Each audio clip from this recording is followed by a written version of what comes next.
ఈ రోజు మనం మాట్లాడుకునే మహిళ 1800లోనే ప్రపంచానికి మహిళా సామర్థ్యాన్ని చూపించింది. ఆమె పేరు డాక్టర్ ఆనంద్ గోపాల్ జోషి. భారతదేశపు మొట్టమొదటి మహిళా డాక్టర్. ఆనంది 1865 మార్చ్ 31న మహారాష్ట్రలోని కళ్యాణ్ అనే చిన్న పట్టణంలో జన్మించింది. కేవలం 9 సంవత్సరాల వయసులోనే ఆమెకు గోపాలరావు జోషి అనే వ్యక్తితోటి పెళ్లయింది. గోపాలరావు చదువుపై చాలా నమ్మకం ఉన్న మనిషి. తన భార్యను చదివించాలని పెద్ద నిర్ణయం తీసుకున్నాడు. కానీ ఆ కాలంలో ఇది చాలా పెద్ద విషయం. ఆనంది 14 ఏళ్ల వయసులోనే తల్లయింది. కానీ సరైన వైద్య సహాయం లేకపోవడంతో ఆమె బిడ్డ చనిపోయాడు. ఈ సంఘటన ఆమె జీవితాన్ని మార్చేసింది. ఆనంది అనుకుంది, నేను డాక్టర్ని అవ్వాలి అని అనుకుంది. ఇంకెవరూ ఇలాంటి బాధ అనుభవించకూడదని నిర్ణయం తీసుకుంది. ఆనంది 1883లో ఇండియా నుంచి అమెరికాకు వెళ్ళి అక్కడ ఆమె ఉమెన్స్ మెడికల్ కాలేజ్ ఆఫ్ పెన్సిల్వేనియాలో చేరింది.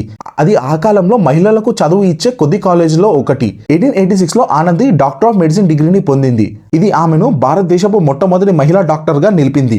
అమెరికా వాతావరణం వల్ల ఆమె ఆరోగ్యం బాగా దెబ్బతింది. భారతదేశానికి తిరిగి వచ్చిన కొద్ది రోజుల్లోనే కేవలం 21 సంవత్సరాల వయసులోనే ఆమె మరణించింది. ఆనంది గోపాల్ జోషి చూపించిన దారి వల్ల వేలాది మహిళలు వైద్య రంగంలోకి వచ్చారు.